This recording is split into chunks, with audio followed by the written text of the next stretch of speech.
Dear students, in the last lecture we were discussing about the high frequency AC equivalent response, high frequency response and AC equivalent circuit of transistor amplifier. Now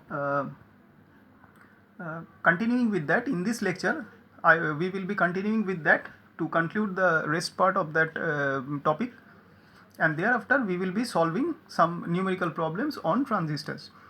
So this was the modified circuit we were discussing about, the AC equivalent model, and this part is the input circuit comprised of RC circuit combinations, and this will give the one frequency of upper cutoff, and this part will be the output circuit also of RC combination, and this will give the other upper cutoff frequency. So from these two circuit blocks we will be having two upper cutoff frequencies, two values of upper cutoff frequency. So from the input block it is denoted by FHI, and for the output block it is denoted by FHO. So these two are the frequencies. So now FHI for RC circuit combination, the frequency is given by 2 pi RICI, that is 1 by 2 pi RC. This is the standard formula for calculation of frequency for RC circuit combination, and for FHO this should be 1 by 2 pi ROCO. Now let us calculate what is RI here.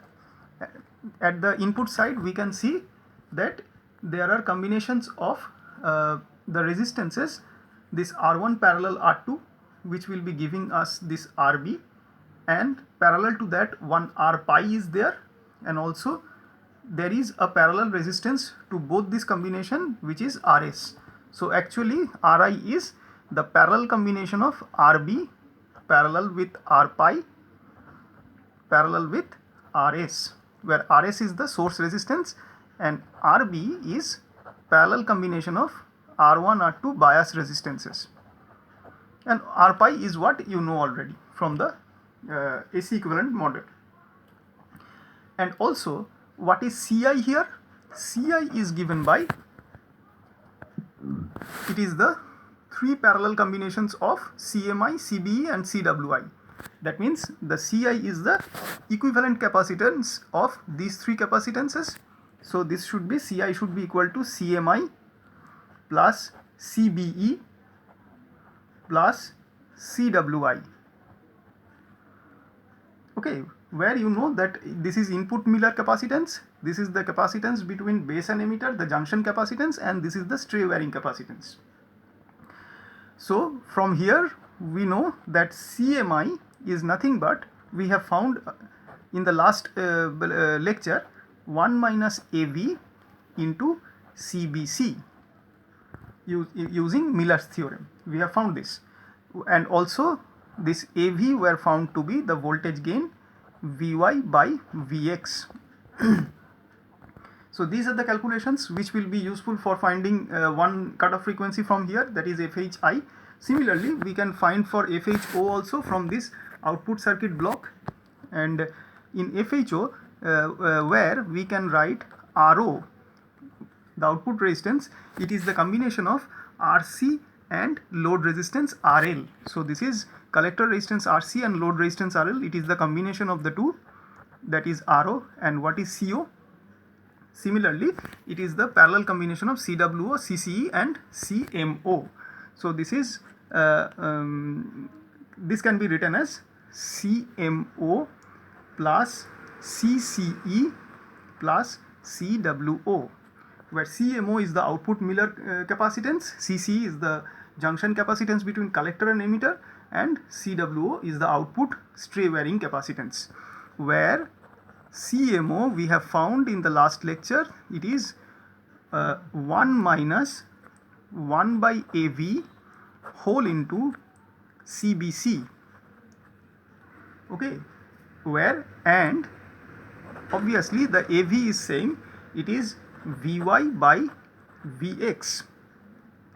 Now there is another calculation we can have from here, that is the mid frequency gain. Mid frequency gain denoted by A mid, which is the ratio of output voltage VO found from here and input voltage Vs, the overall output and the overall input. So VO by Vs, that is the mid frequency gain, and mid frequency gain is meant by, if we draw once again the frequency versus gain characteristics of the transistor amplifier, it will look like this.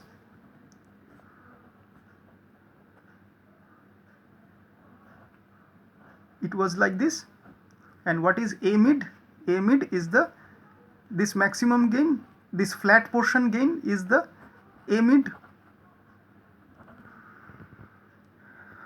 So and how the cutoff frequency, upper cutoff frequency is defined? This is, suppose the upper cutoff frequency given by FH, which is having two values, FHI and FHO. So now the gain with respect to this cutoff frequency, I have told you, which is A mid divided by root 2. That means it is 1 by root 2 times of mid frequency gain. That is the gain of the amplifier at cutoff frequency. So, and after that the gain sharply falls. So the mid frequency gain can be calculated by the overall output voltage by overall input voltage, but here in this calculation the calculation of A mid by done by V0 by Vs is not required, because here, since Rs is present as internal resistance of the source, it will be introducing a voltage drop to the signal which is available from the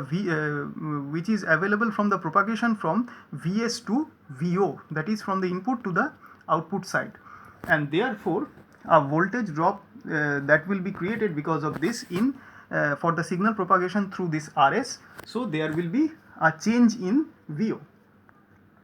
So obviously since there will be a change in Vo from the desired value, so we can say that some error will be there in the calculations if we use this formula to find the overall mid frequency gain from here. So we will be just ignoring this formula for this case of calculations. So so in the calculation of Miller capacitances, we will not be using this formula A mid is equal to V0 by Vs to find this gain AV. Rather, what we have found that AV should be calculated by by this formula Vy by Vx, where Vy is the node voltage of this collector and Vx is the node voltage of this base. So between these two nodes the voltage will be calculated, and with respect to emitter, and the ratio of the two should be found to be used to find the value of the CMI and CMO, but not A mid will be used as the gain to be used with here to find CMI and CO, because in that case there will be error in the calculations because of the presence of this source resistance which will be introducing voltage drop in the signal that is being propagated from Vs to Vo, input to output side of this modified equivalent circuit. Now between the two cutoff frequencies FHI and FHO, we need to find the exact higher cutoff frequency, and that should be the lower of the two values. So exact FH exact, that should be selected for this amplifier to find its appropriate frequency response at the higher cutoff frequency or the upper cutoff frequency, and that should be selected as FH exact. This should be the minimum value of the two frequencies FHI and FHO. Okay, so by the two process we have found FHI and FHO, and if we find the minimum value of the two, that will be our exact value, because at minimum upper cutoff frequency the gain will be higher, and also the chances of protection of the BJT will be higher. So what are the advantages that we should be selecting the minimum of these two frequency values? at the upper cutoff side. One is more less will be this set of values, more will be the flat gain. That means if you see from here, suppose the upper cutoff frequency is found over this point, and for FH I, and suppose another upper cutoff frequency is found over this point is FHO. So from here you can see that the gain corresponding to FHI is more than gain corresponding to FHO, because FHO is having gain this much and FHI which is having gain this much. So which one is having higher gain? FHI is having higher gain, so that will be preferable. So this is one condition, that to get the why we should be selecting the minimum of the set of FH frequencies, that means the upper cutoff frequencies. Okay, because more the frequency will be selected as minimum, more will be the chances of better gain for the amplifier. And the second advantage is, more you will be going towards the infinity, considering this frequency axis, more will be your selection of FH towards the near to the infinity, more will be the chances for the transistor to be unprotected. That means more the gain of the transistor will be within this flat range, it will be better for it to work safely. But more it is going outside this flat range, that means this mid frequency range, more will be the chances of BJT to get damaged. So this is another disadvantage. This is another reason why we will be selecting the minimum value out of this all set of frequencies for upper cutoff. Those have been found by this whole process. Okay, so this much we all have for the high frequency response for BJT amplifier using the AC equivalent circuit.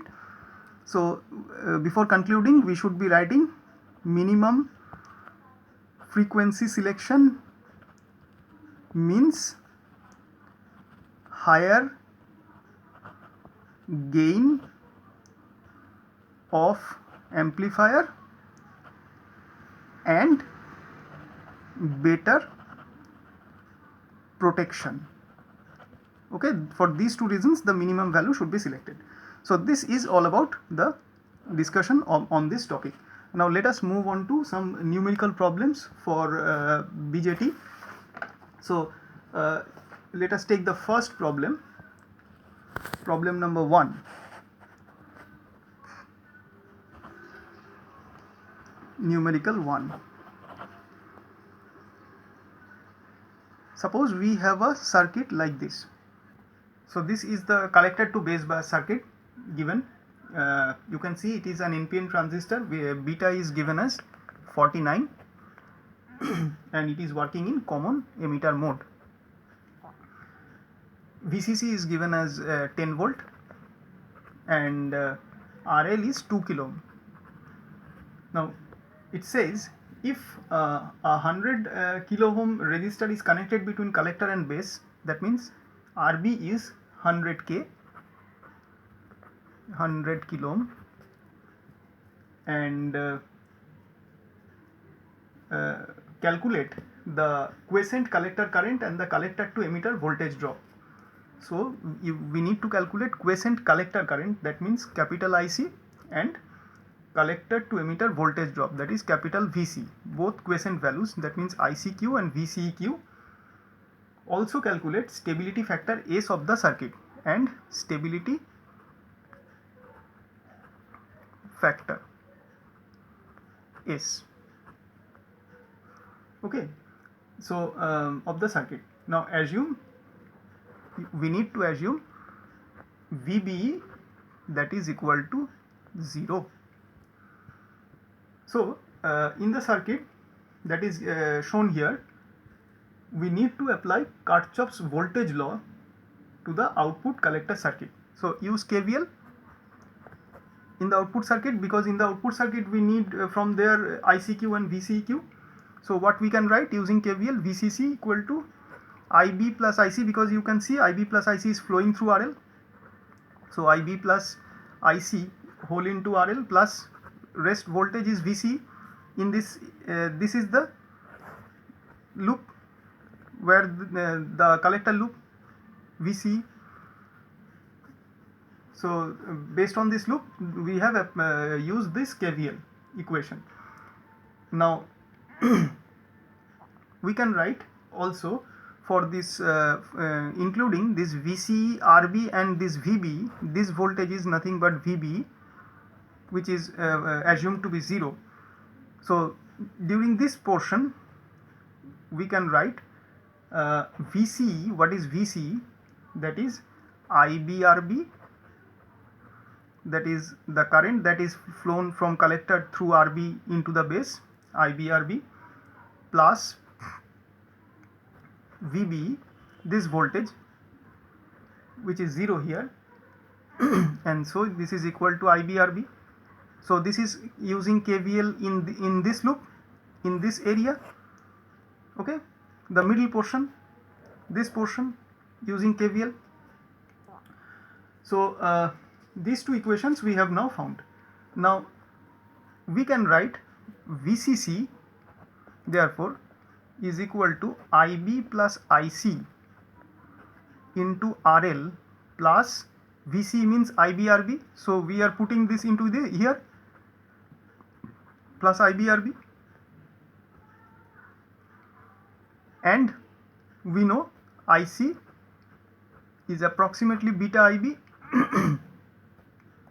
So using this into here, we can write VCC equal to beta plus 1 IB, because putting here beta IB and take IB common, so beta plus 1 IB into RL plus IBRB. Okay, so now from here we can find IB, which is VCC divided by beta plus 1 RL plus RB.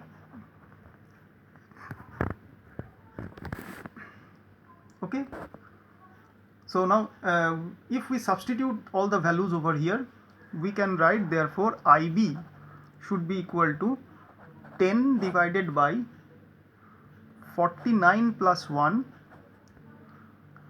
into 2 into 10 cube, that is 2 kilo ohm, plus RB.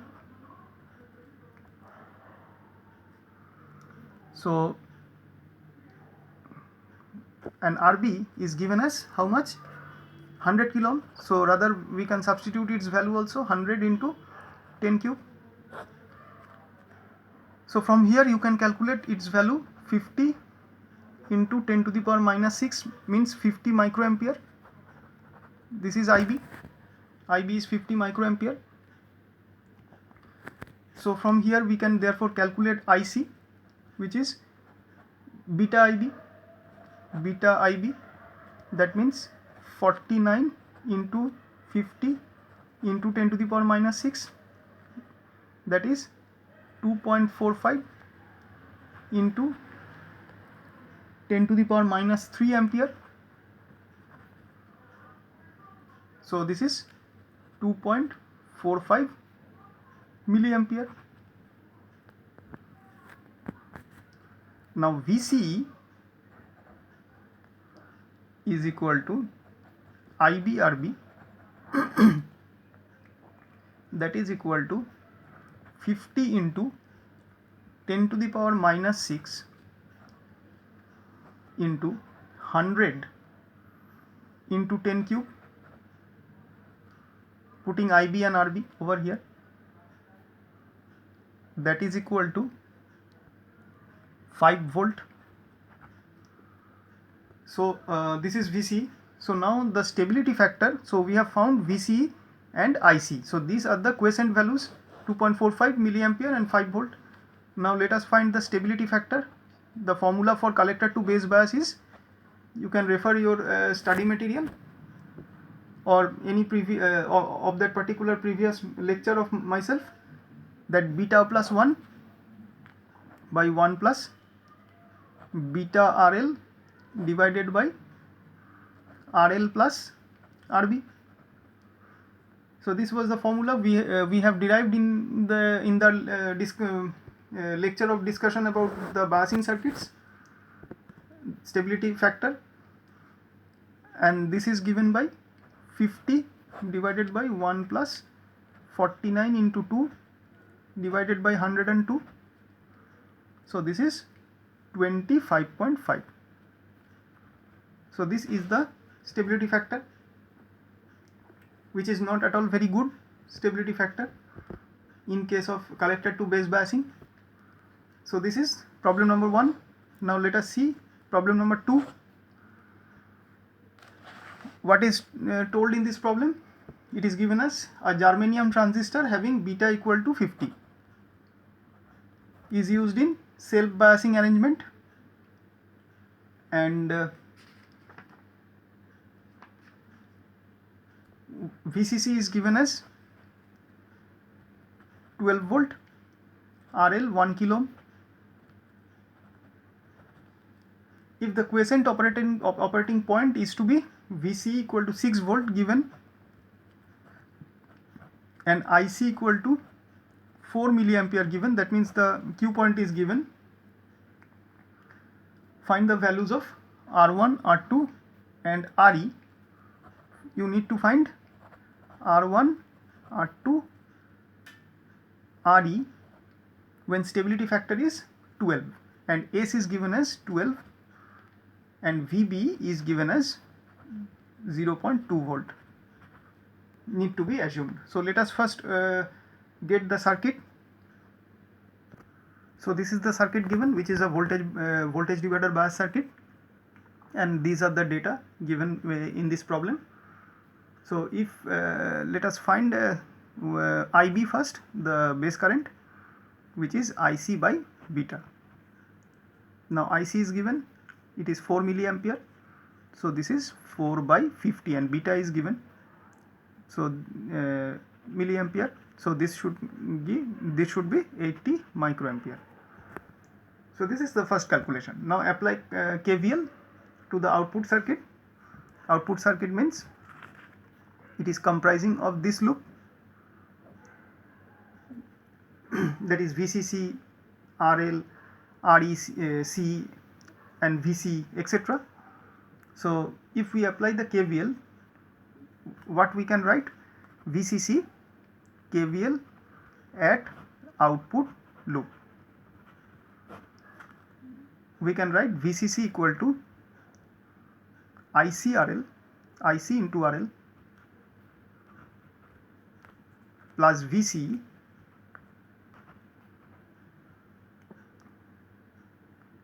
plus IB plus IC into RE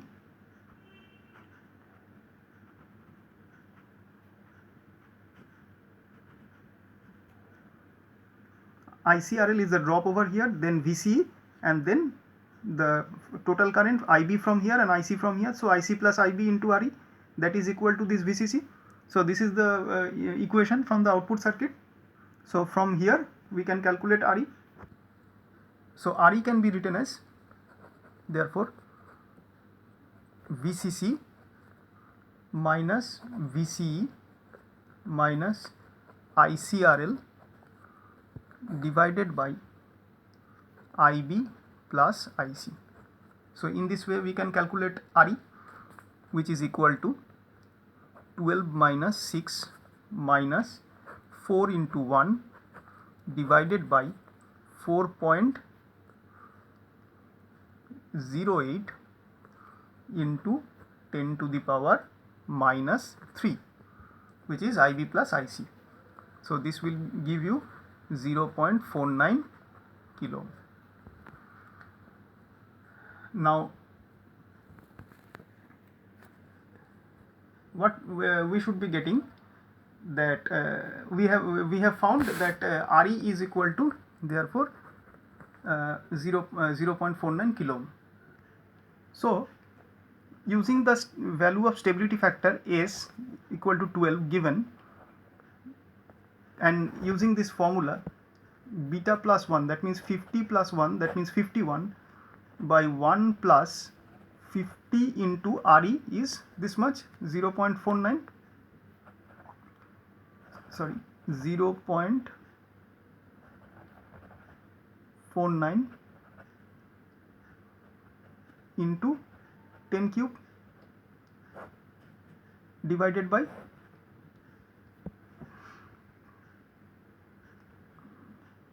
0.49 into 10 cube plus RT. So from here RT can be found as, therefore RT is, you can calculate to get 7.05 kilo ohm. Okay, you can get this one. Now from this figure you can see that Vt is given as this one, and so if Vt is given as this one, we can write if Vt is equal to Vcc into R2 by R1 plus R2. That is, we can write this as IB into R1 R2 divided by R1 plus R2 plus VB plus IB plus IC into RE. This is how we can write. By this equation we can write by using KVL in the above circuit. KVL at input loop. That means using KVL here. So this Vt, that is equal to drop across this RT, that is, if this current is IB flown from here, this is IB, so drop across RT is IB RT. IB RT means this one, plus VB, this is the voltage drop, VB, plus the drop across this one is equal to this Vt. So Vt is equal to drop across this one, this voltage, and drop across this one, that is IC plus IB into RE. Okay, so in this loop we can apply KVL and write this equation. So from here, if we now substitute all the values, we can get, therefore from here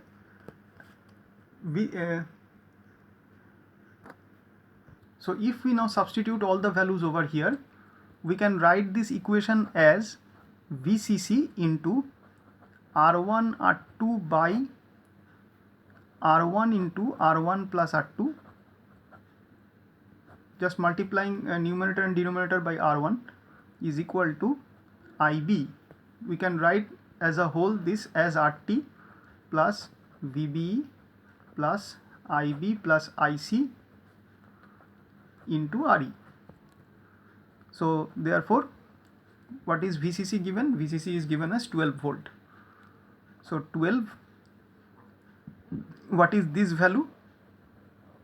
We have found this as RT, which is 7.05 kilo ohm. So 7.05 into 10 cube divided by R1, that is equal to, how much is IB? IB is given as 80.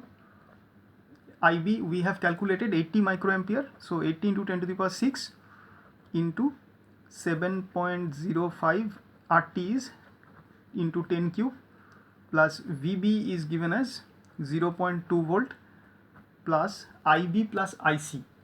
How much we have calculated IB plus IC? It is 4.08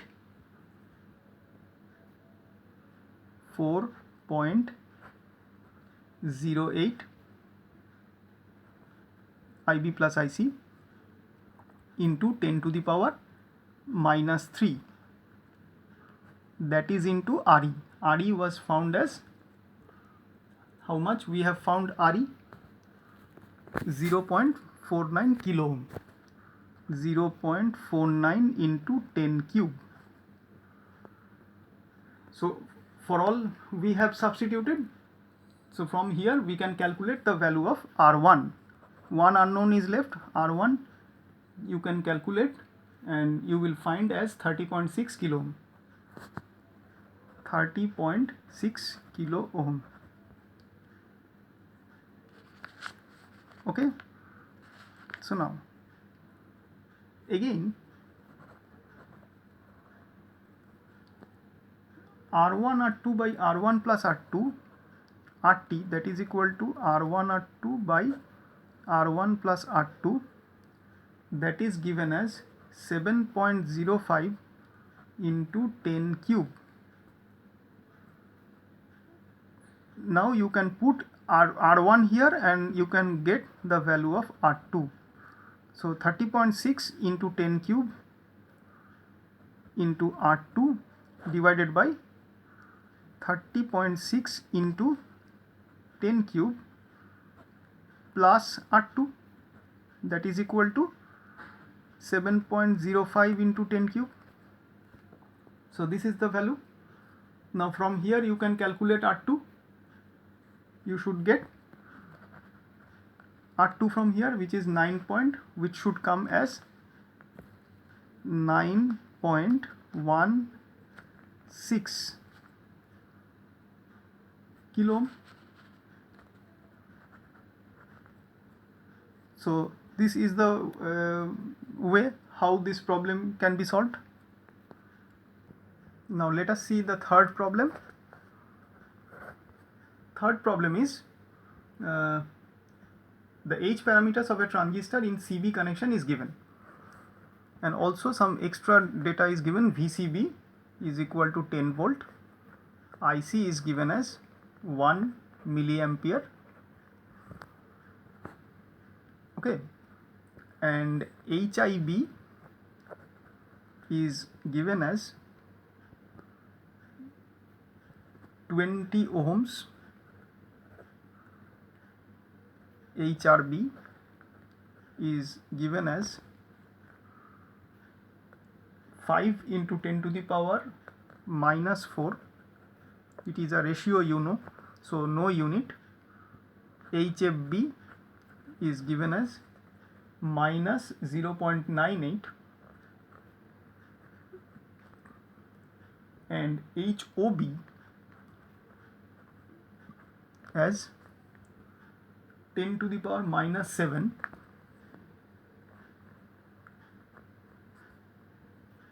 ampere per volt. Now you need to determine current gain AV, input impedance RI, current gain AI, voltage gain AV, input impedance RI, when the transistor is used in CB mode with load resistance given as RL equal to 10 kilo ohm. So these are the given data. So let us now solve this problem. Solution, you know the AI formula for AI is, just use all the formulas and you can solve. We have derived this formula previously in previous lectures on this topic. HFB minus HFB by 1 plus HOB RL.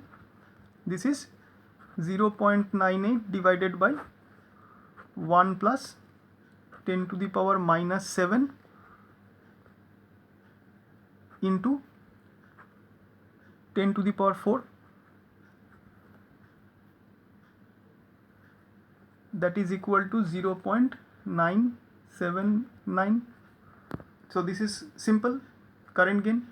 Input impedance or input resistance RI is, formula is HIB plus HFB HRB RL divided by 1 plus HOB RL. Put all the values and calculate. 20, HIB is 20 given, plus HFB 0.98, HRB into 5 into 10 to the power minus 4, this is HRB, and RL is 10K, that is 10 to the power 4 divided by 1 plus HOB RL it is already written here. So 1 plus 10 to the power minus 7 into 10 to the power 4. Okay, so you can calculate and you will find 24.9 ohm, and the voltage gain AV is given as AI.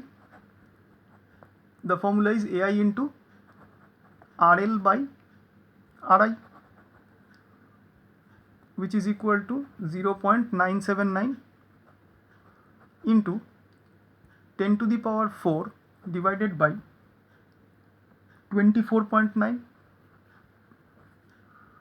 and you can calculate, you may find 393 is the voltage gain. So this was a simple problem, just use your formulas and calculate to get all the values. So let us see another problem, which is problem number 4. The hybrid parameters of a transistor used as an amplifier in common emitter configuration used over here is given as HIE is given as 800 ohm, HFE is given as 46, HOE is given as 80 into 10 to the power minus 6 mho. Note the units, which is very important. And HRE is 5.4 into 10 to the power minus 4, which is a ratio. HFE and HRE is having no unit because they are the ratio. If the load resistance is 5 kilo ohm, RL is given by 5 kilo ohm, and the effective source resistance is 500 ohm, RS is given by 500 ohm, effective source resistance denoted by RS. Then calculate current gain AI. You can calculate AI by the formula minus HFE by 1 plus HOE RL, that is minus 46 HFE given divided by 1 plus HOE is 80 into 10 to the power minus 6, and RL is into 5 into 10 to the power 3, 5 kilo ohm. So this will come as minus 32.9. So this is current gain, minus 32.9. Let us find input resistance RI. HIE formula plus AI HRE into RL, that is HIE is 800 minus 32.9 is AI, because minus 32.9 has made this plus as minus 32.9 into 5.4 into 10 to the power minus 4, this is HRE, and RL is 5 into 10 cube, and this will come out as 711 ohm, 711 ohm. The voltage gain AV is given by AI into RL by RI. AI is minus, this is the formula, minus 32.9 into 5 into 10 cube, this is RL, and RI we have found 711. So this will give you minus 231. So this is the voltage gain. This is how we have calculated.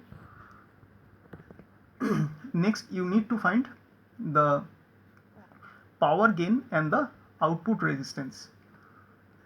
The power gain is, for calculation of power gain we need to find the overall voltage gain including the source resistance, and source resistance is given here, that is 500 ohm. So how that can be calculated? The overall voltage gain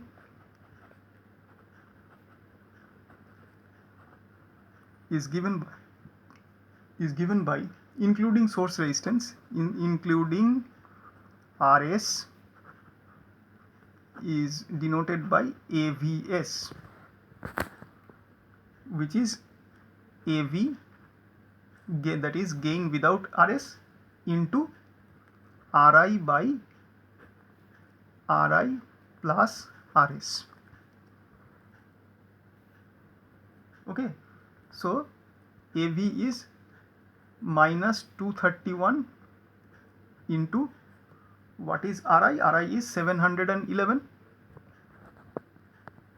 711 minus 231 into 711 divided by 711 plus RI plus RS. RI plus RS is 500. 711 plus 500. So this will, if you calculate, this will give you as minus 135.6. So this is the voltage gain considering or including RS, that means the source resistance. Now what should be the power gain including the source resistance? The formula is, it is denoted by APS, that means including the source resistance the power gain, which is AP. This is given by gain without considering source resistance, A, divided by AVS, that is, this is A by AVS. AVS is gain, voltage gain considering the source resistance. So this is minus 32.9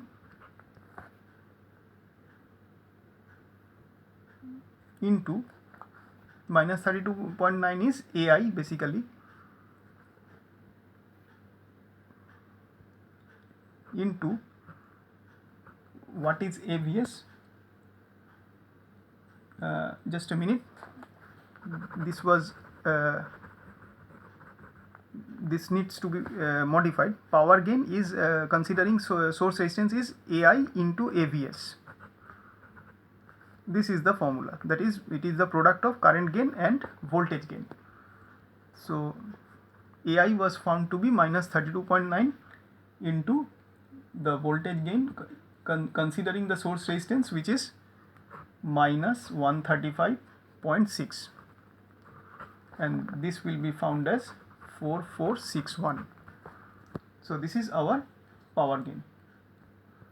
So now we need to calculate output resistance, that is RO, output resistance RO, which is by the formula RS plus HIE divided by RS HOE plus HIE HOE minus HFE HRE. This was the formula for output resistance. Now put all the values. RS is 500, HIE is 800, divided by 500 plus 800 divided by what is RS? 500 into HOE, which is 80 into 10 to the power minus 6 mho, plus HIE is given as 800 into what is HOE? Once again 80 into 10 to the power minus 6 minus 46 is HFE into HRE. What is HRE? 5.4 into 10 to the power minus 4.